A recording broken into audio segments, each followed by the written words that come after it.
आज के इस लेक्चर में अभी हम रेजिस्टेंस पर क्वेश्चन कैलकुलेट करना सीखेंगे। रेजिस्टेंस के क्वेश्चन जो हमने लास्ट लेक्चर में देखा था उसमें मैंने आपको परसेंटेज निकालना सिखा दिया था कि यदि हम लेंथ को बढ़ा दें, रेडियस को चेंज कर दें, सो रेजिस्टेंस किस तरीके से बदलेगा, या हम लेंथ को डबल ट्रिपल एन टाइम्स कर दें तो रेजिस्टेंस की वैल्यू कितनी होगी। ये हमने सब पिछले लेक्चर में लगाना सीख लिया है। दूसरी जो कैटेगरी क्वेश्चन मैंने आपको कराया था उसमें मैंने बताया था कि यदि हम टेम्परेचर बढ़ाते हैं तो रेजिस्टेंस की वैल्यू भी बढ़ेगी। टेम्परेचर बढ़ाने से रेजिस्टेंस और रेजिस्टिविटी बढ़ती है, इंक्रीज होती है। सो उस पर मैंने आपको कुछ क्वेश्चंस करा दिए थे। आज हम जो है टेम्परेचर पर बेस्ड क्वेश्चन करेंगे और इसके बाद कलर कोड और कुछ हमारी स्टैंडर्ड कंडक्टर के कैलकुलेशन पर क्वेश्चन बचे हुए हैं। तो जैसे मान लेते हैं कि हमारे पास कोई रेजिस्टेंस है और 0 डिग्री पर उसकी वैल्यू R0 है, तो जैसे आप टेम्परेचर बढ़ाएंगे तो उसका रेजिस्टेंस बढ़ जाएगा। सो किसी टेम्परेचर T पर वैल्यू कितनी हो जाएगी, R0, R is equal to R0 1 plus alpha T। अब मान लेते हैं हमारे पास दो रेजिस्टेंस है, एक की 0 पर वैल्यू R01 है और दूसरे की वैल्यू कितनी है R02 है, और एक का 0 पर अल्फ़ा 1 है और दूसरे का अल्फ़ा कितना अल्फ़ा 2 है। अब बोलता है कि मैं किसी टेम्परेचर पर इसकी वैल्यू बढ़ा दिया तो डेफिनेटली रेजिस्टेंस इसका चेंज हो जाएगा। तो हमें इस तरह के क्वेश्चन में इक्विवेलेंट रेजिस्टेंस निकालना सीखना है। इक्विवेलेंट रेजिस्टेंस या इसको इफेक्टिव रेजिस्टेंस बोलते हैं। यदि हमारे पास दो रेजिस्टेंस सीरीज में हैं तो R इक्विवेलेंट होगा R1 प्लस R2, यदि पैरेलल में है तो R01 प्लस R02। सो पहले क्वेश्चन को देख लेते हैं हम लोग। फर्स्ट क्वेश्चन में हमें दिया हुआ है कि we have two resistors with temperature coefficient of resistances alpha 1 and alpha 2 have resistances R01 and R02 at 0 degree Celsius. Find equivalent temperature coefficient if resistors are connected in series and parallel. और बाद में नीचे मैंने दो question आपको दे रखे हैं, इसमें एक बार सीरीज में कनेक्ट करके आपसे पूछ लिया है और एक बार उनको पैरेलल में। सो ये स्पेसिफिक क्वेश्चन ले लिया मैंने, R01 R02 वैल्यू नहीं दे करके एक को R मान लिया, दूसरे को 2R 3R मान लिया, एक का अल्फ़ा मान लिया, दूसरे का 2 alpha 3 alpha alpha by 2 1.2 alpha. इस तरीके से कोई भी क्वेश्चन बनाया जा सकते हैं। सो फर्स्ट क्वेश्चन जनरल है, उसमें हम जो फार्मूले डिराइव करेंगे उनको हम यदि फार्मूले याद कर लें तो बाकी दोनों में पुट कर देंगे, नहीं तो जनरल तरीके से हम लगाना सीख सकते हैं। सो आप देख लेते हैं पहले वाले क्वेश्चन में। सो मान लो मैं पहले वाले क्वेश्चन को, फर्स्ट जो क्वेश्चन है उसका मैं फर्स्ट पार्ट कर रहा हूँ कि जब वो कहाँ पर ज्वाइन कर दिया मैंने उनको सीरीज में ज्वाइन किया तो सबसे पहले मैं उसको 0 डिग्री पर ले लेता हूँ। सो आप देखिए 0 डिग्री पर मेरे पास एक रेजिस्टेंस हो गया और ये दूसरा। पहले वाला रेजिस्टेंस कितना दिया है R01, दूसरा वाला दिया है R02। सो इक्विवेलेंट कितना हो गया 0 पर, R0 is equal to series में है तो R01 प्लस R02, ये तो 0 डिग्री पर हो गया। अब यदि मैं इसे किसी टेम्परेचर T पर लेता हूँ, सो एट टेम्परेचर T, कोई भी टेम्परेचर पर ले लेंगे, इक्विवेलेंट निकालना है तो हम पहले किसी टेम्परेचर T पर उसकी वैल्यू निकालेंगे। अब जब किसी टेम्परेचर T पर लूँगा मैं तो मेरी वैल्यू अभी R01 तो होगी नहीं, सो इसकी वैल्यू R1 मान लिया, इसकी वैल्यू मैंने कितनी मान लिया R2 मान लिया। सो जो नेक्स्ट इक्विवेलेंट हो जाएगा वो कितना होगा R is equal to R1 plus R2। ये अगले टेम्परेचर पर R1 बदल गया, R2 बदल गया तो उनका रिजल्टेंट बदल गया। अब जो रिजल्टेंट है उसका वो तो होगा R0 1 plus alpha equivalent into T, alpha effective या एक, और जो इधर की तरफ होगा वो कितना हो जाएगा R01 1 plus alpha 1 into T, और इधर कितना हो जाएगा R02 1 plus alpha 2 into T, ऐसे बता सकते हैं। अब थोड़ा इसको सॉल्व करके देख लिया जाए। तो R0 की वैल्यू हमारे पास कितनी है R01 प्लस R02, ये तो हो गया हमारा R0, और यहाँ हो जाएगा 1 plus alpha effective into T। अब आप इधर भी मल्टीप्लाई करके देख लीजिए, तो आप मल्टीप्लाई करेंगे तो R01 plus R01 alpha 1 into T plus यहाँ पर हो जाएगा R02 और यहाँ R02 अल्फ़ा 2 इंटू T हो जाएगा। अब आप देखिए R01 और R02 को एक साथ कलेक्ट कर लिया जाए और फिर हम इसको जो है बहुत आसानी से सॉल्व कर पाएंगे। तो R01 प्लस यहाँ पर कितना हो गया R02, और ये किसके इक्वल हो गया 1 plus alpha effective into T। यहाँ मैं इन दोनों को एक साथ कलेक्ट कर लेता हूँ। So it is R01 plus R02, और इधर हो गया R01 और R02 तो कॉमन है, सो R01 इंटू अल्फ़ा 1 ये हो गया, और आर नॉट 2 और ये अल्फ़ा 2, टी इसमें था कॉमन तो मैंने ये कॉमन ले लिया। इस तरीके से मैंने इसकी वैल्यू पुट कर दिया। फिर से देख लेते हैं, मैंने आर लिखा R equal to R one plus R two, R की वैल्यू लिख दिया R naught 1 plus alpha effective equivalent है, मतलब आर वन और आर टू की जगह हम एक इक्विवेलेंट रेजिस्टेंस रखेंगे जिसकी वैल्यू अल्फ़ा इक्विवेलेंट हो गई। तो R naught is equal to 1 plus alpha equivalent T, और यहाँ हो जाएगा R naught 1 plus alpha 1 T और R naught 2 1 plus alpha 2 T.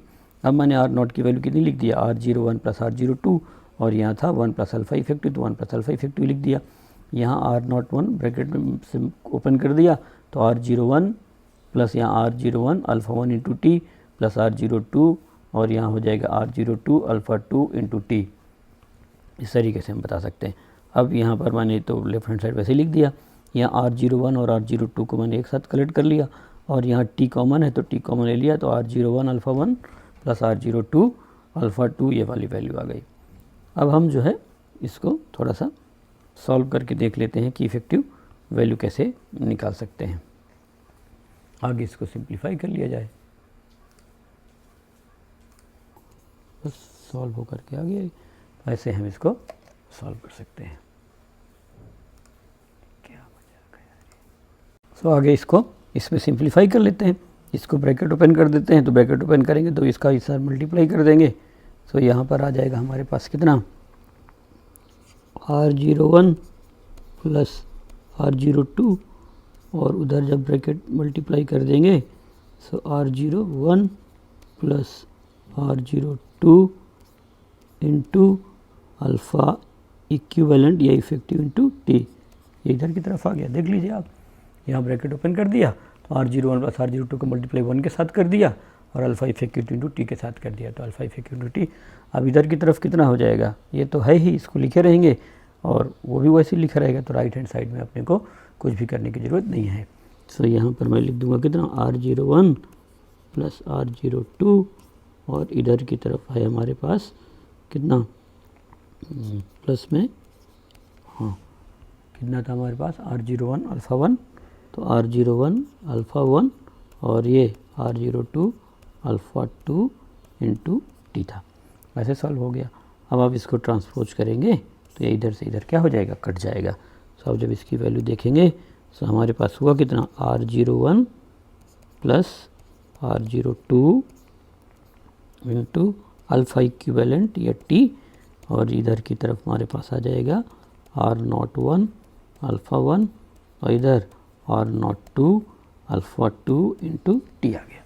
ऐसे बता सकते हैं। देखिए इधर की तरफ से हमारे पास टी भी कैंसिल हो गया, तो मैंने टी से टी को कैंसिल कर दिया।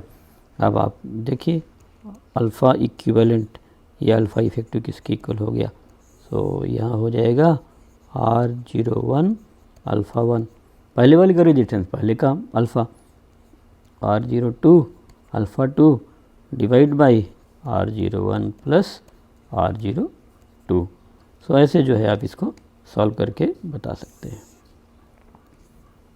So this is your equivalent resistance, so you can use it at a formula. आप इसके फार्मूला की तरह यूज़ करके बता सकते हैं। यदि हमारे पास दो रेजिस्टेंस हैं, एक R1 और R2, पहले वाले रेजिस्टेंस की 0 डिग्री पर वैल्यू R01 है, दूसरे वाले की R02 है, सो उसका जो इक्विवेलेंट अल्फ़ा होगा R01 alpha 1 R02 alpha 2 divide by R01 plus R02। इस तरीके से इक्विवेलेंट अल्फ़ा आ गया। अब आप यहाँ पर देख लीजिए कि हमें उसको किस में कनेक्ट करना है, पैरेलल में। सो सेकेंड वाला क्वेश्चन है यहाँ पर, फर्स्ट का पार्ट बी।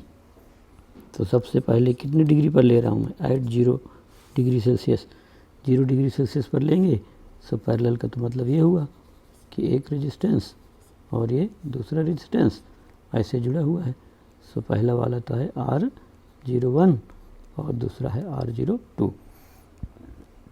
तो 1/R0, 0 पर जो इक्विवेलेंट है ये हो जाएगा R01 प्लस 1/R02, यहाँ हो जाएगा। अब नेक्स्ट आप लेंगे एट टेम्परेचर T। सो यदि आप टेम्परेचर T पर ले रहे हैं, at temperature T, so T temperature पर देख लीजिए वो तो R हो गया, तो 1/R is equal to 1/R1 plus 1/R2। अब इधर की वैल्यू 1/R आर जो है ये तो कितना लिखेंगे 1/r0 है यहाँ पर, तो 1/r0, इसकी जो वैल्यू लिखेंगे 1/r0 1 plus alpha equivalent into T हो जाएगा। और इधर की तरफ आप जब वैल्यू लिखेंगे तो 1/r01 1 प्लस अल्फ़ा 1 टी, ये टी हो जाएगा, T1 नहीं है। और इसको इधर की तरफ से आप लिख सकते हैं। सो ये मैं कितना लिख सकता हूँ 1/r01 and 1 plus alpha 1 into T. और यहाँ कितना हो जाएगा 1/r02 1 plus alpha 2 into T. इस तरीके से मैंने r की वैल्यू लिख लिया। अब आप देखिए 1/r0 की वैल्यू आप यहाँ से लिख सकते हैं कि इक्विवेलेंट कितना हो जाएगा 1/r is equal to 1/r1 plus 1/r2, ये पैरेलल में है। अब हमें इसको सिंप्लीफाई करना है। सो सिंप्लीफाई करने के लिए हमें कुछ जो है चीज़ों का ध्यान रखना पड़ेगा। तो एक बार आप इसको सोचिए, फिर मैं बताता हूँ आपको कैसे लगाएंगे। सो इसको जो है सॉल्व करने के लिए, चूँकि अल्फ़ा की वैल्यू बहुत कम है, वैसे एलसीएम लेके सॉल्व करेंगे तो ये काफ़ी डिफ़िकल्ट हो जाएगा और टाइम की वैल्यू इसमें एलिमिनेट नहीं होगी। सो हम इसको ऐसा करते हैं कि ये जो नीचे 1 प्लस अल्फ़ा इक्विवेलेंट है इसको ऊपर ले जाते हैं और फिर बाइनोमियल अप्रॉक्सीमेशन लगा देंगे। सो यहाँ पर कितना हो जाएगा, वो ऊपर चला गया तो 1 plus alpha equivalent into T to the power -1 divide by कितना था r0। और इधर की तरफ यदि आप लेंगे तो आप देख लीजिए कितना था, ये था 1/r01। सो ऊपर चला गया 1 plus alpha 1 into T to the power -1 और ये r01। और इधर की तरफ आप जब वैल्यू लेंगे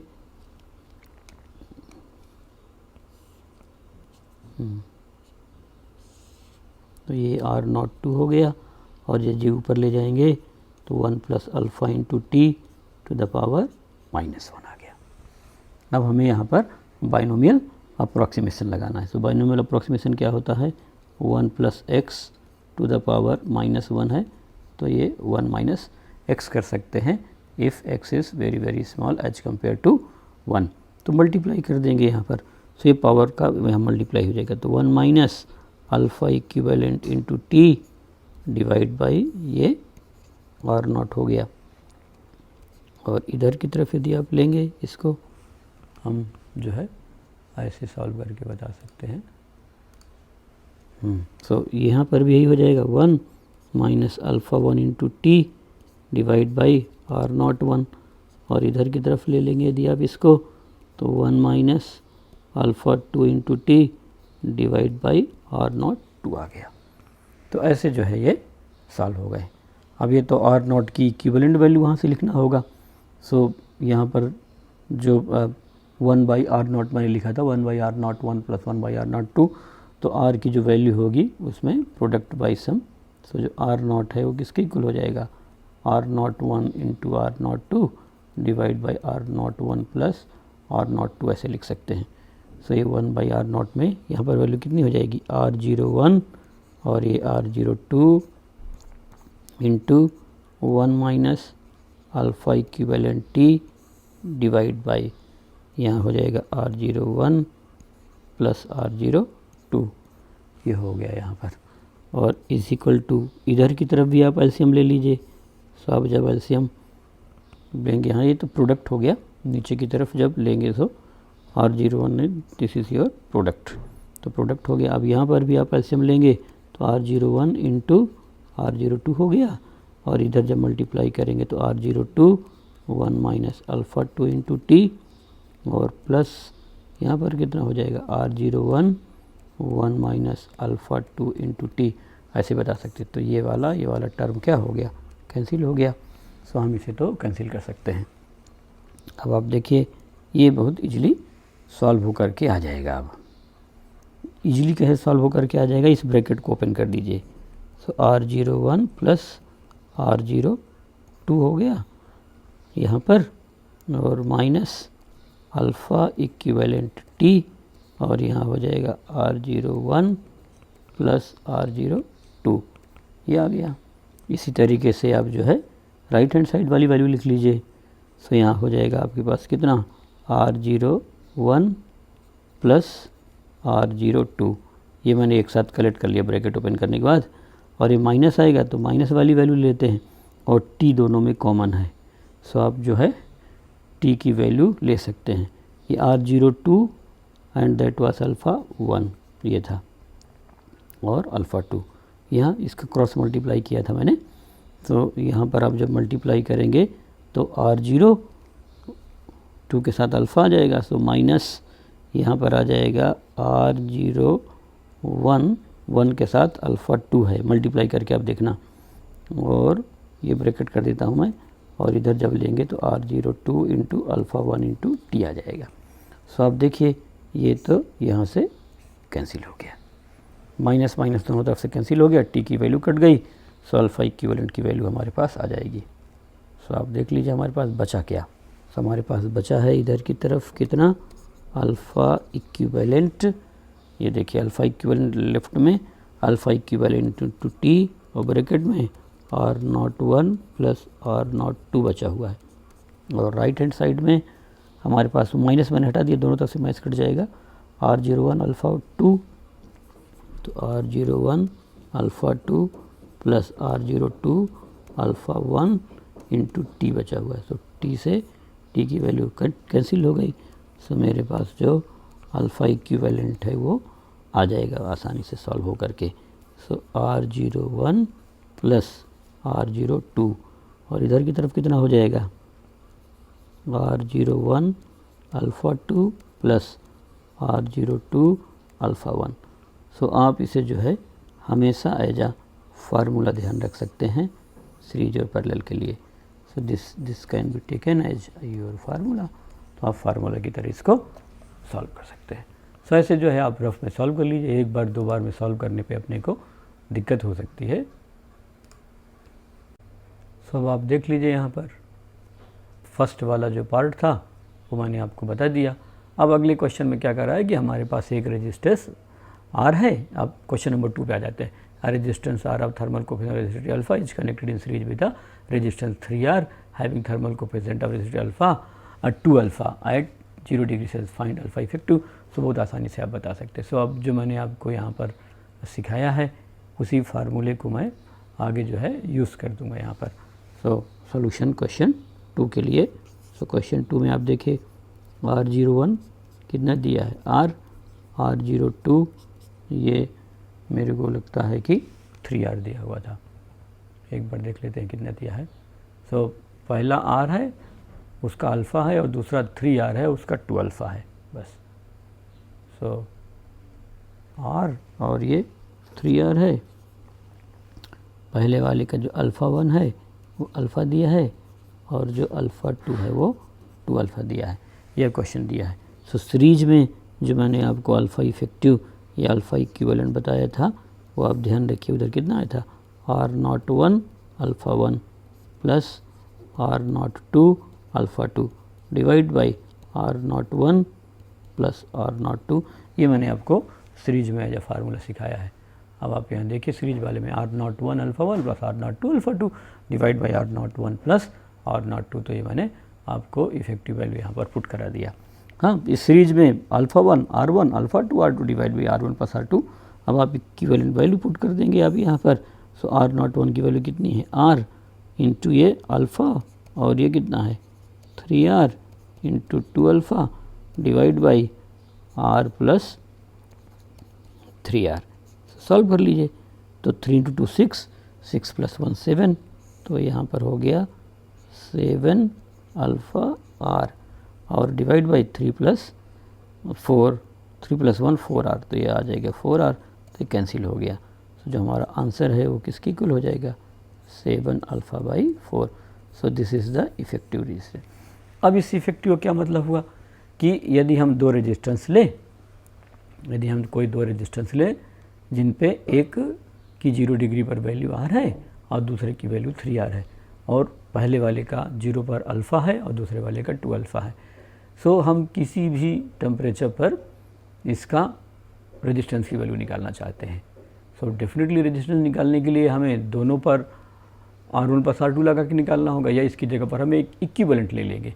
तो उस जो इक्विवेलेंट हम रेजिस्टेंस लेंगे उस इक्विवेलेंट के लिए अल्फ़ा कितना लिख सकते हैं, 7 अल्फ़ा बाई 4 रख करके भी आप सॉल्व कर सकते हैं, तो आ जाएगा। तो ये तो सेकंड क्वेश्चन हो गया। थर्ड में एकदम सेम क्वेश्चन मैंने लिया है, लेकिन जिसको मैंने किस में कर दिया है, पैरेलल में लगा दिया है। Resistance R of thermal coefficient of resistivity alpha is connected in parallel with resistance 3R having thermal coefficient of resistivity 2 alpha at 0 degree Celsius.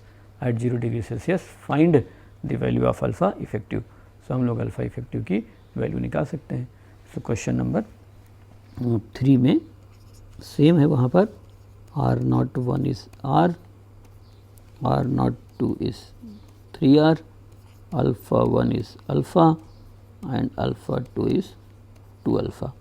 अब अल्फ़ा इफेक्टिव या अल्फ़ा इक्विवेलेंट पैरेलल में ये मैंने आपको सिखा रखा है, R01 अल्फ़ा 2 और यहाँ पर R02 alpha 1 divide by R1 plus R2। यदि अपने को फार्मूले नहीं ध्यान है तो जैसे मैंने क्वेश्चन में प्रूव कराया पहले में, आप वैसे लिखेंगे।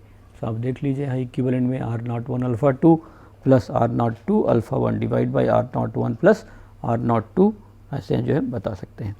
सो इसकी वैल्यू पुट कर दिया जाए। सो आप वैल्यू पुट कर देंगे तो अल्फ़ा इक्विवेलेंट हमारे पास आ जाएगा। सो R01 अल्फ़ा 2 दिया है, सो R into 2 alpha plus 3R into alpha divide by R plus यहाँ पर कितना है 3R। सो इसकी मल्टीप्लाई कर लिया जाए। सो 2R प्लस 3R, सो ये हो जाएगा कितना 5R अल्फ़ा। तो 5R alpha divide by 4R। सो यहाँ पर आप इसको R से R कैंसिल कर देंगे।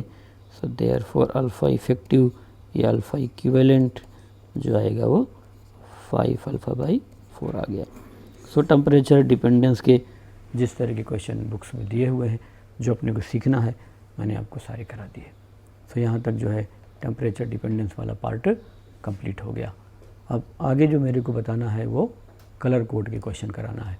सो कलर कोड वाले एक बार देख लेते हैं, example based on colour code of resistance. So colour code के लिए हमने एक, आपको याद होगा कि मैंने आपको एक टेबल बताया था कि यहाँ पर ये जो रेजिस्टेंस है उसमें हम 3 या 4 जो है स्ट्रिप ले सकते हैं। सो मेरे पास यहाँ पर ये रेजिस्टेंस है, जहाँ पर ये पहला डिजिट हो गया, ये फर्स्ट डिजिट हो गया, यहाँ पर ये सेकंड डिजिट हो गया, ये और ये थर्ड स्ट्रिप है और ये फोर्थ है। 4 स्ट्रिप हो सकती है। यदि चौथी स्ट्रिप नहीं है तो टॉलरेंस हम कितना लेते हैं 0।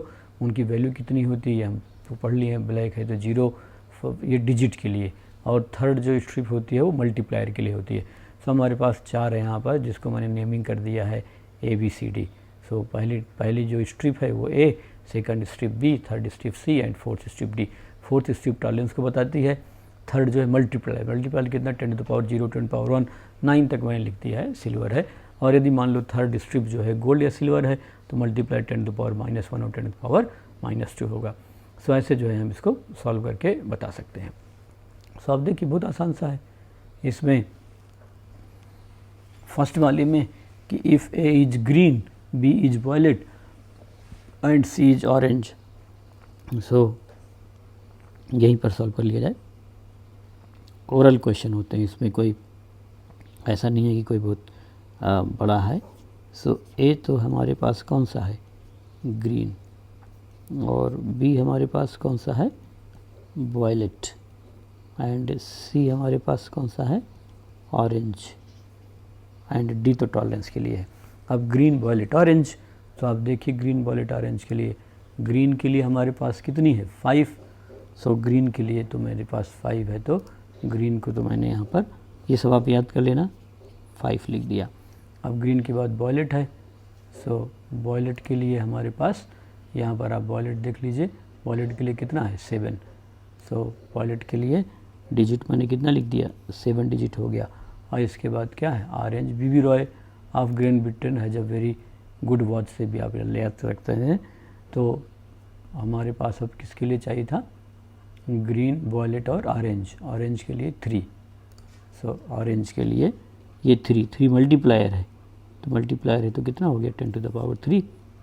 इसलिए यदि आप इसे लेंगे और चौथा तो कलर तो फर्स्ट कलर और सेकंड कलर तो ये डिजिट कहलाते हैं, एंड थर्ड मल्टीप्लायर है। तो इसका तो ग्रीन का 5, वॉयलेट का 7 और ऑरेंज का कितना हो जाएगा 10⁻³ तो जो हमारा रेजिस्टेंस होगा वो कितना होगा 57 इंटू 10⁻³ प्लस माइनस। अब टॉलरेंस यहाँ पर सिल्वर है तो सिल्वर का टॉलरेंस मैंने बताया था कितना 10%, तो आपका रेजिस्टेंस हो गया 57 इंटू 10⁻³ या आप इसको लिख सकते हैं 5.7 10⁻⁴, या आपको पावर नहीं लिखना है तो 57,000 ओम प्लस माइनस 10% आ गया। तो ऐसे सॉल्व करके बता सकते हैं हम इसको, तो एकदम आसानी से आ गया, कोई दिक्कत वाली बात ही नहीं है। जो सेकंड वाला है वो कितना है येलो रेड ऑरेंज गोल्ड। तो सेकंड वाले क्वेश्चन में है yellow red orange and gold, yellow red orange gold देख लीजिए आप, yellow red orange and gold find resistance. तो अब आप यहाँ पर कोड में आ जाइए, तो येलो ऑरेंज रेड, तो येलो के लिए 4, येलो के लिए 4 हो गया तो 4 लिख लेंगे। येलो रेड, तो येलो के लिए तो कितना नंबर है 4, और फिर रेड के लिए कितना है 2, तो रेड के लिए मैंने 2 लिख दिया। ऑरेंज के लिए लिख लीजिए, ऑरेंज के लिए 3 है तो ये 3 हो गया। और गोल्ड का टॉलरेंस आप देख लीजिए, टॉलरेंस है कितना 5%, तो टॉलरेंस लिख दिया। ऐसे आप जो है पहले टेबल देखकर लिख सकते हैं, लेकिन आप याद कर लीजिए। अब ये जो 4 स्ट्रिप है हमारे पास 4 हो गए, 4 यहाँ दिया हुआ है, ये first strip A, second strip B, third strip C और ये फोर्थ स्ट्रिप हो गया। ये पहले दोनों तो डिजिट हैं और ये मल्टीप्लायर है 10 टू द पावर 62 पावर, और ये टॉलरेंस है। सो आप देख लीजिए रेजिस्टेंस कितना हो गया, ये दोनों डिजिट हैं तो 42, थर्ड वाला मल्टीप्लायर है तो 3 है तो 10 टू द पावर 3 लिख दिया मैंने, 10⁻³ प्लस माइनस चूँकि गोल्ड है तो 5%। सो आर की जो वैल्यू है ये तो आप ऐसे लिखने दीजिए, ये तो आप लिख सकते हैं 42,000 ओम प्लस माइनस 5%। ऐसे सॉल्व करके हम बता सकते हैं यहाँ पर। सो ये हमारे रेजिस्टेंस की वैल्यू आ गई। थर्ड वाला है हमारे पास, थर्ड में कितना है रेड येलो ग्रीन सिल्वर, तो थर्ड में रेड येलो ग्रीन सिल्वर, तो आप देख लीजिए यहाँ पर थर्ड में red yellow green and silver. So red के लिए पीछे बताया था 2, येलो के लिए कितने बताया था 4, और आप ग्रीन वाले के लिए देख लीजिए। सो ग्रीन हमारे पास दिया है 5, सो ये ग्रीन तो दे दिया 5, सो ग्रीन तो मैंने 5 लिख दिया। एंड सिल्वर का टॉलरेंस आप देख लीजिए, सिल्वर का टॉलरेंस कितना है 10%, सो सिल्वर को मैंने 10% लिख दिया। सो ये तो दोनों डिजिट होते हैं, सो जो आर की वैल्यू होगी सीधे डिजिट में कितना कर देंगे 24, और ये मल्टीप्लायर होता है so 10 to the power 5, third digit multiplier है, उसका जो नंबर आएगा उसको 10 टू द पावर में लिखेंगे। एंड फोर्थ जो है वो टॉलरेंस, तो प्लस माइनस 10%।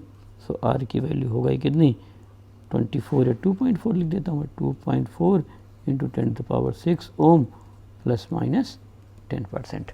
तो ऐसे जो है आप सॉल्व करके बता सकते हैं। तो 24 इंटू 5 में लिखा है यहाँ पर, ऐसे सॉल्व कर लिया।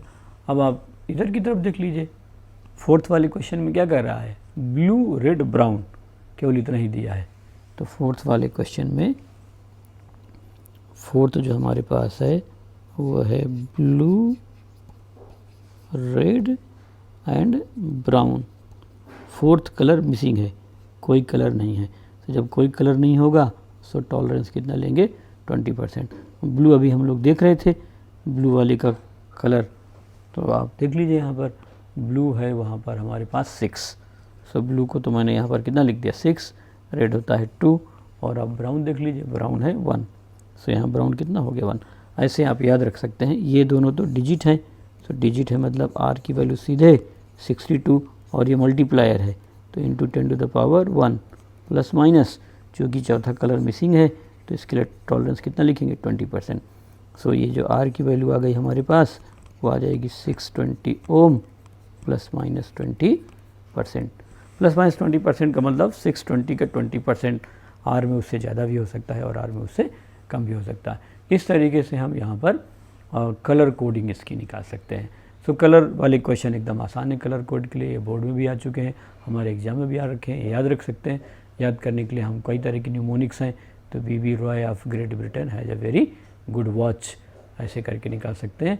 और 4 कलर तक की स्ट्रिप हम लोग ले रहे हैं, तो अब ऐसे सॉल्व करके इसको बता सकते हैं।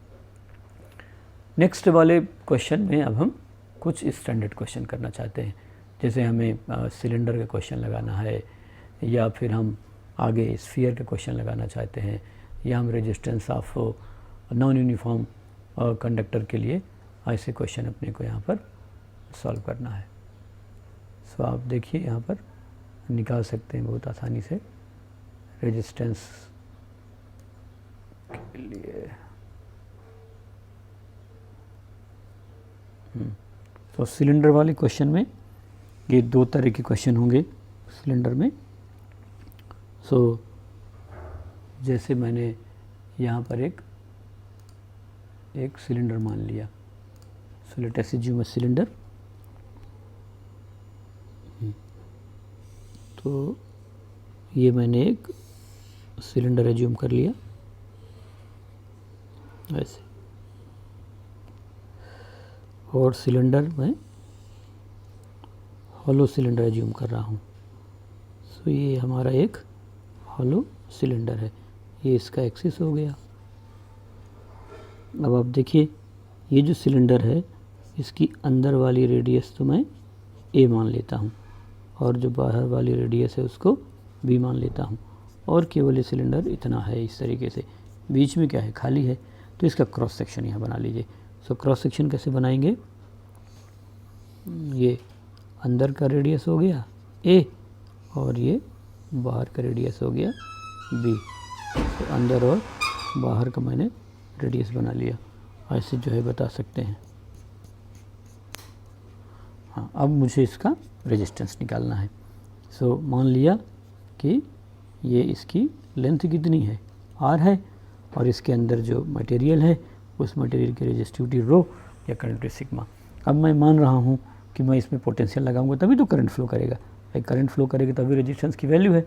सो मैं मान लेता हूँ कि मेरी करंट यहाँ से यहाँ जा रही है, तो इसको हम लोग क्या बोलते हैं, resistance of the cylinder between ends of the cylinder. हम अंदर से, अच्छा जब इधर से इधर लेफ़्ट से राइट की तरफ जाएगा, सिलेंडर में करंट जाएगी, तो हर जगह क्रॉस सेक्शन की वैल्यू क्या होगी, सेम होगी, कहीं पर भी क्रॉस सेक्शन चेंज नहीं हो रहा। तो हम R is equal to rho L by A का यूज़ केवल और केवल तभी तक कर सकते हैं जब वहाँ पर पूरे में क्रॉस सेक्शन क्या हो, सेम हो। तो आप इसकी क्रॉस सेक्शनल एरिया देख लीजिए पहले। सो क्रॉस सेक्शन एरिया कितनी हो जाएगी, पाई, बाहर वाले की एरिया कितनी हो गई, पाई बी स्क्वायर, माइनस अंदर वाले की पाई ए स्क्वायर। इतना काट दिया तभी तो वो बचा हुआ है। तो यहाँ हो जाएगा पाई बी स्क्वायर माइनस ए स्क्वायर, ये क्रॉस सेक्शनल एरिया। केवल ये शेडेड पोर्शन की एरिया हमें निकालना है। तो यदि पूरा यहाँ बी लेते तो आ जाता पाई बी स्क्वायर, केवल इसका लेते तो कितना हो जाता, पाई ए स्क्वायर। तो बाहर वाले में से ए रेडियस वाले को माइनस कर दिया, तो जो हमें बीच में पतला सा स्ट्रिप दिख रहा है उस सिलेंड्रिकल सेल का एरिया आ जाएगा। अब लेंथ तो दिया है, तो आर की वैल्यू हमारे पास कितनी होती है, R is equal to rho L divide by A. So आप यहाँ पर रो लिख दीजिए, रो एल, और ए की वैल्यू हमारे पास दिया है पाई, इधर की तरफ कितना, बी स्क्वायर माइनस ए स्क्वायर। सो ऐसे हम इसका सिलेंडर का जो है रेजिस्टेंस निकाल सकते हैं आसानी से। तो ये सिलेंडर हो गया। तो ऐसे जो है हम कैलकुलेट कर लेंगे सिलेंडर का रेजिस्टेंस। अब नेक्स्ट वाले में भी हम इसमें जो अगला अपने को सिलेंडर एज्यूम करना है वो इसके लिए देख लेते हैं। सो दूसरा हम ऐसे सिलेंडर मानना चाहते हैं कि जैसे मेरे पास यहाँ पर ये एक सिलेंडर है, ऐसे एक सिलेंडर मैंने एज्यूम कर लिया, इसका अपना एक्सिस होगा, और हॉलो सिलेंडर मान रहे हैं, ये हॉलो सिलेंड्रिकल सेल मान रहे हैं, ये ऐसे इस तरीके से यहाँ मान लिया। अंदर वाले का जो रेडियस है वो कितना है, ए, और बाहर वाले का रेडियस कितना मान लिया, बी, और ये इस तरीके से इस सिलेंडर को एज्यूम कर लिया। अब मेरी करंट कहाँ से निकल के जा रही है, अंदर से बाहर की तरफ जा रही है, और इसकी लेंथ कितनी हो गई, एल हो गई। ये थोड़ा सा क्वेश्चन इजी नहीं हुआ। अब हम जब अंदर से बाहर की तरफ जाएंगे एल लेंथ के सिलेंडर में, तो हर जगह रेडियस उसकी क्या आएगी, अलग अलग आएगी। भाई आप जब इस सरफेस पर हैं तो रेडियस ए है, और आप यहाँ से यहाँ जाएंगे तो रेडियस की वैल्यू कितनी हो जाएगी, बी हो जाएगी। तो आप जब अंदर से बाहर की तरफ जा रहे हैं तो आपकी रेडियस कहाँ से कहाँ जा रही है, ए से बी की तरफ बढ़ रही है। जैसे मान लेते हैं कोई सिलेंड्रिकल मोटा ग्लास ले लिया, तो अंदर की रेडियस ए और बाहर की रेडियस कितना बी है, बीच में एक मटेरियल है। तो आप जब बाहर जाएंगे तो आपकी रेडियस सेम नहीं रहेगी।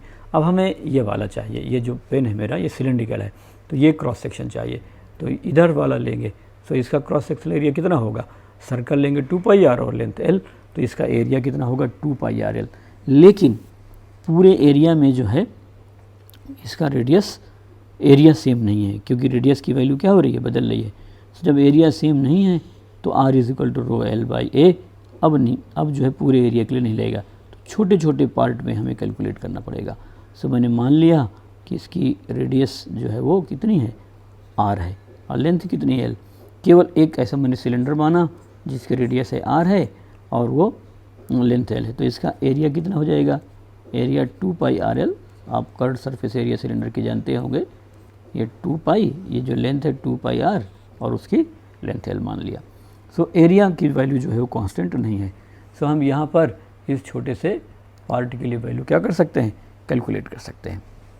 अब आप देखिए, सबसे पहले मैं इस छोटे से पार्ट का ही कैलकुलेशन करूँगा। सो मान लिया मैंने ये dr हो गया, रो l निकालना है। अब अपने को कितनी लेंथ पार करके जाएगा, सो हम यहाँ पर रेडियस r माने हैं और एक बहुत छोटा सा पतला सा पार्ट मानेंगे जिससे उसकी रेडियस में बहुत ज़्यादा चेंज नहीं आए। सो मान लिया ये पार्ट कितना मान लिया dr। इस तरीके से हम सिलेंडर में एक बहुत छोटी सी परत मान लिए, एक लेयर मान लिए।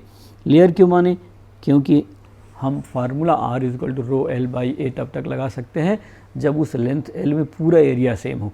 यहाँ तो थोड़ा सा भी आगे बढ़ेंगे रेडियस बदल जाएगी, रेडियस बदलेगी तो एरिया 2πrl से बदल जाएगी। इसलिए हम बहुत छोटे छोटे स्ट्रिप मानेंगे। तो मैंने r रेडियस का सिलेंडर माना और उसकी थिकनेस कितना मान लिया, dr। तो करंट जो है कितनी थिकनेस को चेंज करके जाएगी, dr को क्रॉस करके जाएगी। तो यहाँ पर हो गया dr ρl/a, और a की वैल्यू हमारे पास कितना दिया हुआ है, a मैं अभी लिख देता हूँ यहाँ पर, फिर अभी वैल्यू पुट कर लेंगे। सो dr कोई बहुत कठिन सा नहीं है, तो रो इंटू dr, और एरिया किसकी इक्वल हो जाएगा 2πr इंटू l, dr हो गया। अब इसलिए टोटल आपको यदि निकालना है तो r इज़ इक्वल टू, इसको इंटीग्रेट कर दीजिए, तो rho into dr divide by 2πr into l। अब इंटीग्रल कहाँ से कहाँ तक लेंगे, a से b तक, तो ये यहाँ पर a था और ये वाली वैल्यू कितनी है, b है। सो अब देखिए इंटीग्रल बहुत आसान सा है, रो बाई 2πl तो कांस्टेंट ये बाहर आ गया, और यहाँ dr बाई r आ जाएगा, a से कहाँ तक, b से। dx बाई x का इंटीग्रल ये मैंने आपको पहले बता रखा है। सो dx by x is our ln x, log base ex हो जाएगा। सो आप यहाँ पर जब इसकी वैल्यू पुट करेंगे, सो रो आ जाएगा डिवाइड बाई 2πl आ गया, और इसकी जो लॉग है ln r आ जाएगा, और यहाँ पर लिमिट कहाँ से, a से b तक। So upper limit minus lower limit put कर देंगे। सो r की वैल्यू जब आप सॉल्व करेंगे तो rho log b by a divide by 2πl। So ऐसे जो है हम इस क्वेश्चन को सॉल्व करके बता सकते हैं। सो ये सिलेंडर वाले क्वेश्चन जो हम सॉल्व करेंगे, ये फिजिक्स में टोटल 3 जगह आएंगे। कैपेसिटेंस में सिलेंड्रिकल कैपेसिटर, थर्मल कंडक्टिविटी पढ़ते समय जब हीट सिलेंड्रिकल सरफेस से बाहर निकल के जाएगी तो वहाँ पर सिलेंड्रिकल कंडक्टर ले लेंगे, और इसके बाद ये रेजिस्टेंस इलेक्ट्रिसिटी में आ ही रहा है। तो यदि हमारे पास कोई सिलेंड्रिकल कंडक्टर है, उसके अंदर मान लो वोल्टेज V1 लगा दिया, बाहर वोल्टेज V2 लगा दिया, तो यदि V1 ज़्यादा है तो अंदर से करंट बाहर जाएगी, V2 ज़्यादा है तो बाहर से अंदर आएगी। लेकिन पूरे करंट के फ्लो में जिस एरिया को करंट क्रॉस करके जाती है, उस क्रॉस सेक्शनल के एरिया यहाँ पर कांस्टेंट नहीं है। चूँकि एरिया कांस्टेंट नहीं है, इसलिए हम उसे छोटे छोटे स्ट्रिप में क्या करेंगे, डिवाइड करके लगा सकते हैं। सो ऐसे हम सॉल्व कर लेंगे। इसी तरीके से स्फीयर के लिए, स्फीयर वाला क्वेश्चन बहुत ही सिंपल है, कोई इसमें बहुत कठिन बात नहीं है। सो आप देखिए, हम उसी तरह का एजम्पशन लेंगे। ये एक स्फीयर मान लिया जिसकी अंदर की रेडियस a है, और एक ये यहाँ पर मान लिया जिसकी बाहर की रेडियस कितनी दिया हुआ है, b दिया हुआ है। ये spherical this is your spherical shell, ये हमने स्फेरिकल सेल मान लिया जिसकी इसका निकालना है। तो स्फीयर की एरिया कितनी होगी 4πr²। तो यदि केवल अंदर वाला सरफेस लें तो उसकी एरिया 4πa² है, और बाहर वाली लें तो 4πb², ऐसे ले लेंगे। अब करंट अंदर से बाहर जाए या बाहर से अंदर आए, सो पूरे में उसकी एरिया की वैल्यू सेम नहीं है, एरिया की वैल्यू सेम नहीं है, सो उसका रेजिस्टेंस जो है इक्वल नहीं आएगा हर जगह। अब R = ρl/a लगाना है तो हम एक साथ तो इसको नहीं लगा सकते हैं। सो ये भी बहुत आसान सा है। इसके लिए हम सबसे पहले R रेडियस का एक स्फीयर एज्यूम करेंगे और उस स्फीयर के बाहर एक छोटा सा पतला सा स्फेरिकल सेल और मानेंगे जिसकी विड्थ कितनी है dr। अब ये जो मैंने बनाया है इसका एरिया लिखेंगे, तो इसका एरिया जो होगा a अंदर किसके इक्वल हो जाएगा 4πr² के, ये 4πr² एरिया हो गया। और लेंथ कितना क्रॉस करके जा रहा है, लेंथ क्रॉस करके जाएगा करंट dr। सो मैंने लेंथ को छोटे छोटे स्ट्रिप में क्यों बदला, क्योंकि यदि आप उसको बड़ा ले लेंगे तो अंदर वाले सरफेस और बाहर वाले सरफेस दोनों की रेडियस में डिफरेंस बहुत ज़्यादा हो जाएगा। जब तक जितनी को करंट पास करके जाती है उनकी रेडियस बराबर नहीं होगी तब तक कभी भी R = ρl/a अप्लाई नहीं कर सकते। अब मैं इस स्फेरिकल छोटे से पतले से स्फेरिकल सेल के लिख रहा हूँ। सो dr = यहाँ पर रो l की जगह कितना है dr/a। अब आप इसकी वैल्यू लिख दीजिए। तो यहाँ पर रो आ जाएगा, ये dr और a की वैल्यू मेरे पास कितनी है 4πr²। अब आप इसको जो है इंटीग्रेट कर लीजिए, तो इंटीग्रेट करेंगे तो रो dr/ हमारे पास कितना हो जाएगा 4πr²। लिमिट ए से कहाँ तक ले रहा हूँ मैं b तक ले रहा हूँ। अब देखिए इजी है, इसका इंटीग्रल कोई बहुत कठिन नहीं है। रो /4π तो मैंने कॉमन ले लिया, इंटीग्रल में यहाँ पर कितना हुआ dr/r² और a से b तक। ये मैंने आपको इंटीग्रल पहले बता रखा है। यदि आप dx/x² को इंटीग्रेट करते हैं तो ये -1/x आ जाएगा। सो आप जब इसकी वैल्यू पुट करेंगे तो रो / कितना हो जाएगा 4π, यहाँ -1/r a to b। आप अपर लिमिट और लोअर लिमिट रख दीजिए आप यहाँ पर।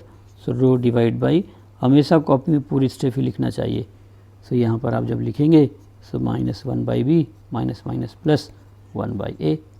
सो अब आप इसकी जो है आप जब सिंप्लीफाई कर लेंगे तो सिंप्लीफाई करने पर आ जाएगा रो और यहाँ पर कितना हो जाएगा b -a / 4πab, ऐसे आप बता सकते हैं।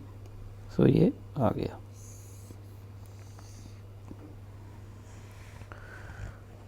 तो ऐसे हम इंटीग्रेट क्यों करना पड़ा भाई, इंटीग्रेशन के केवल 3 क्वेश्चन ही होते हैं, बाकी हम हर जगह जहाँ कंसीडर करते हैं।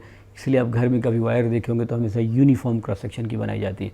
यदि आप नॉन यूनिफॉर्म क्रॉस सेक्शन की लेंगे तो उसके हम यदि कैलकुलेट करना पड़े तो अंदर इलेक्ट्रिक फील्ड की वैल्यू सेम नहीं होगी, करंट डेंसिटी सेम नहीं होगी, ड्रिफ्ट वेलोसिटी सेम नहीं होगी। और यदि हम B = IR लगा करके उससे कुछ कैलकुलेशन करना चाहें तो रेजिस्टेंस के कैलकुलेशन में भी हमारे पास क्या आएगा इशू आएगा। तो ऐसे हम इसे बता सकते हैं। अब मैं यहाँ पर आपको इसका जो है शॉर्टकट सिखा देता हूँ। सो शॉर्टकट में इसका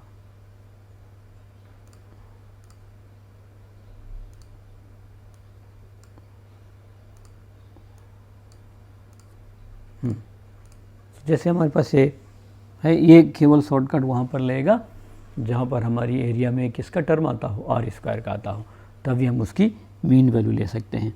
सो डायरेक्ट मेथड आप इसे बोल सकते हैं। ये सिलेंडर के लिए एप्लीकेबल नहीं होगा। सो आप डायरेक्ट मेथड में ये भी हमारे काम आ सकता है। अब है क्या हमारे पास, देखिए जैसे यहाँ का रेडियस मान लेता हूँ मैं, अंदर वाला R1 है और जो बाहर का सरफेस ले लिया उस बाहर का सरफेस ले लिया तो कितना हो गया R2 हो गया। सो एक हो गया R1 और दूसरा R2। अब हमें इसी मीन वैल्यू लेना है। सो यहाँ पर एरिया कितनी होगी πr² होगी। सो R² कितना हो गया R × R हो गया। सो यहाँ पर मैं ज्योमेट्रिकल मीन लूँगा। यदि मेरे पास 2 नंबर है मान लो A और B, तो इनकी अर्थमेटिक मीन कितनी होती है a + b/2 सम कर रहे होंगे और ज्योमेट्रिक मीन किसकी इक्वल होगी a × b की इक्वल होगी। अब जब मैं इसका एरिया निकालना चाहता हूँ तो πr² आ रहा है, πr² का मतलब R × R, तो हम लोग कौन सी मीन लेंगे ज्योमेट्रिकल मीन। सो यहाँ पर मैं आर की मीन वैल्यू ले लूँगा, तो आर की मीन वैल्यू कितनी हो जाएगी √R1 इंटू R2, और मीन एरिया ले लूँगा, मीन एरिया किसकी इक्वल हो जाएगी 4 पाई आर स्क्वायर के। सो यहाँ पर हो जाएगा कितना 4 पाई आर स्क्वायर लिखेंगे तो R1 इंटू R2। सो आप देखिए इस क्वेश्चन में यदि अंदर की रेडियस R1 है तो उसका एरिया कितना हो गया 4 पाई R1 स्क्वायर, और बाहर की एरिया कितनी हो गई 4 पाई R2 स्क्वायर। तो इसकी मीन एरिया लेंगे तो अंडर रूट कितना हो गया A1 इंटू A2। अब आप वैल्यू पुट कर दीजिए तो आपकी मीन एरिया आ गई। मीन का मतलब यह है कि यदि हमारी कोई चीज़ वेरी कर रही है तो हम उस वेरिएबल क्वांटिटी की जगह उसकी मीन वैल्यू पुट कर सकते हैं, ये मानते हुए कि वो कांस्टेंट है। अब आप देखिए यहाँ पर लेंथ कितना क्रॉस करके जा रही है, तो लेंथ करंट को कितनी क्रॉस करना पड़ेगा R2 माइनस R1। तो इस पूरे लेंथ में हम मीन एरिया कितनी एज्यूम कर सकते हैं 4 पाई R1 इंटू R2। सो आप लेंथ देख लीजिए, लेंथ किसकी इक्वल हो गया R2 माइनस R1 के, इसलिए जब आप रेजिस्टेंस लेंगे तो रेजिस्टेंस कितना हो गया ρL डिवाइड बाई A। अब R की जो वैल्यू है रो और L हमारे पास कितना हो गया R2 माइनस R1 और divide by 4 pi R1 into R2। मैंने क्वेश्चन में R1 R2 नहीं लेकर के A भी ले रखा है, आप देखिए एक A और एक B। सो आप यहाँ पर आप लिख दीजिए रो कितना B minus A divide by 4 pi AB, और इस तरीके से आपका डायरेक्ट क्वेश्चन आ गया। तो जहाँ पर एरिया में R स्क्वायर आए वहाँ पर R स्क्वायर की जगह पर आप कितना लिख दीजिए R इंटू R का मतलब R1 इंटू R2। कई जगह पर फिजिक्स में हम इस तरह के कॉन्सेप्ट को यूज़ करते हैं। प्रॉपर तरीका तो देखो यही है, हमारा वहाँ पर वो एरिया कांस्टेंट नहीं है, सो हम छोटे छोटे स्ट्रिप में डिवाइड करेंगे उसको। तो यहाँ पर स्फेरिकल स्ट्रिप स्फेरिकल सेल लेकर के मैंने उसको क्या कर दिया है सॉल्व कर दिया। सो ये 3 क्वेश्चन मैं आपको करा रहा हूँ, एज सच बहुत इंपॉर्टेंट नहीं है, हमारा इनका काम नहीं पड़ने वाला कहीं पर भी। ये स्टैंडर्ड क्वेश्चंस है जिन्हें आप चाहें तो फार्मूला की तरह ध्यान रख सकते हैं, या आप इनको इंटीग्रेट करना सीख लीजिए। ऐसा नहीं कि एग्ज़ाम में नहीं आते हैं, कहीं ना कहीं आए हुए हैं, बट हम इनकी कोई एप्लीकेशंस नहीं है कि आगे कोई चीज़ सॉल्व करने के लिए हमें इनका बार बार काम पड़ेगा। सो आपको मैंने दोनों तरीके सिखा दिए। अब अगला है resistance of a conductor of non uniform cross section area. So ये पर्टिकुलर क्वेश्चन क्या है कि जैसे मेरे पास एक ये कंडक्टर है, यहाँ से यहाँ जा रहा हूँ, और इस तरीके से इसका क्रॉस सेक्शन जो है वो कांस्टेंट नहीं है। सो ऐसे ये हो गया, ये एक कंडक्टर हो गया, जो हम आगे इधर से इधर बढ़ गए हैं तो उसका एरिया चेंज हो रहा है, रो हो गया यहाँ पर। सो ये यहाँ पर मैंने रेजिस्टेंस मान लिया ऐसे। अब यहाँ तो ये क्या है ए, और इधर की तरफ यदि हम ले लेंगे तो ये किसकी इक्वल हो जाएगा बी की इक्वल हो जाएगा। अब आप देखिए इशू क्या है हमारे साथ, इशू ये कि यदि एक सेम एरिया होती यहाँ से यहाँ तक, मान लेता मैं कि यहाँ से ये यूनिफॉर्म होता और लेंथ कितनी होती L, और ये पूरा यूनिफॉर्म क्रॉस सेक्शन का होता जिसका रेडियस R है। तो मैं यहाँ पर लिखता R इज़ इक्वल टू कितना रो L बाई A, और चूँकि ये जो क्रॉस सेक्शन है इसकी एरिया कितनी हो जाएगी पाई R स्क्वायर। तो मैं यहाँ लिख देता कितना रो L और एरिया की जगह पाई R स्क्वायर। बट लेकिन यहाँ पर क्या है, इस एंड की एरिया हमारे पास कितनी है पाई A स्क्वायर, और इस एंड की एरिया कितनी है पाई B स्क्वायर। तो आपकी एरिया तो क्या हो रही है चेंज हो रही है। सो पाई R स्क्वायर बदला, तो R स्क्वायर की जगह पर आप कितना लिख देंगे R1 इंटू R2। तो एक एंड का रेडियस कितना है A, दूसरे एंड का रेडियस कितना है B। सो एरिया यदि फिक्स होता तो आता कितना पाई R स्क्वायर। अब पाई R स्क्वायर तो आया नहीं, रेडियस अलग अलग है, तो R स्क्वायर की जगह ज्योमेट्रिकल मीन कितनी लिख देंगे R1 into R2। So area की वैल्यू आ जाएगी कितनी पाई AB। ये आप देख सकते हैं, यहाँ ये रेडियस आ गया, एरिया आ गया। सो यदि केवल R स्क्वायर होता तो पाई R स्क्वायर आ जाता, लेकिन R स्क्वायर नहीं है, एक तरफ का रेडियस R1 और एक तरफ का रेडियस R2। तो R स्क्वायर की जगह उसका ज्योमेट्रिकल मीन कितना होगा √R1 इंटू R2 स्क्वायर करेंगे तो R इक्वल टू हो गया √R1 R2, तो R स्क्वायर हो जाएगा R1 इंटू R2। तो R स्क्वायर की जगह मैंने R1 R2 रख दिया, और R1 एक तरफ का A है और दूसरी तरफ का B है, तो यहाँ पर एरिया कितना हो जाएगा पाई AB। अब लेंथ अपने को दिया हुआ है, मान लेता हूँ मैं कि ये जो है यहाँ पर ये जो वैल्यू, सो ये यहाँ पर लेंथ कितनी है L है। सो रेजिस्टेंस आप और लगा सकते हैं, तो रो L डिवाइड बाई A। सो यहाँ पर रो हो गया L और एरिया की वैल्यू किसकी इक्वल हो जाएगी पाई AB के। So therefore R is equal to rho L divide by pi AB। बस ठीक है, तो ये 3 क्वेश्चन हो गए, आप 1-2 बार कॉपी में लगा के देख लेना, प्रैक्टिस करेंगे। जहाँ पर भी मैथमेटिक्स का एप्लीकेशन होगा वहाँ पर जो है वो हमें इंटीग्रेट वगैरह करना होगा और मैथमेटिक्स प्रैक्टिस करके ही आएगी। अब आगे के जो सेक्शंस बचे हुए हैं वो अब इंटायरली डिफरेंट है। यहाँ तक हमारी सारी डेफिनेशन वाले पार्ट खत्म हो गए। करंट बता दिया, करंट इक्वेशन हो गए, करंट डेंसिटी बता दिया, करंट डेंसिटी इक्वेशन हो गए, ड्रिफ्ट वेलोसिटी बताया, उसके न्यूमेरिकल हमने लगा लिया। इसके बाद रेजिस्टिविटी कंडक्टिविटी पढ़े, उन पे हमने क्वेश्चन लगा लिया। आगे हमने एक ऑब्जेक्ट की प्रॉपर्टी पढ़ा रेजिस्टेंस, और मैंने आपको रेजिस्टेंस पर सफिशिएंट नंबर में क्वेश्चन प्रैक्टिस करा दिया। हम लोग 2 तरह के रेजिस्टेंस निकालना सीखे। यदि हमें किसी ऑब्जेक्ट का निकालना है तो एरिया कांस्टेंट होगी या तो एरिया कांस्टेंट नहीं होगी। जब एरिया कांस्टेंट नहीं होगी तो इसके हमारे पास 3 क्वेश्चन ही हो सकते हैं। एक तो सिलेंडर जिसके अंदर की रेडियस a और बाहर की रेडियस b, दूसरा स्फीयर जिसके अंदर की रेडियस a और बाहर की रेडियस b, और तीसरा ये ट्रंकेटेड कंडक्टर या नॉन यूनिफॉर्म एरिया का हमने कंडक्टर ले लिया। तो इस तरीके से हम रेजिस्टेंस निकाल सकते हैं। बाकी जनरल रेजिस्टेंस के क्वेश्चन मैंने आपको सॉल्व करा दिया। अब हमें आगे जो है इसमें इलेक्ट्रिकल एनर्जी एंड पावर पढ़ना है। इससे पहले हम बैटरी समझेंगे, बैटरी की एलिमेंट्री बातें पढ़ेंगे कि बैटरी क्या है।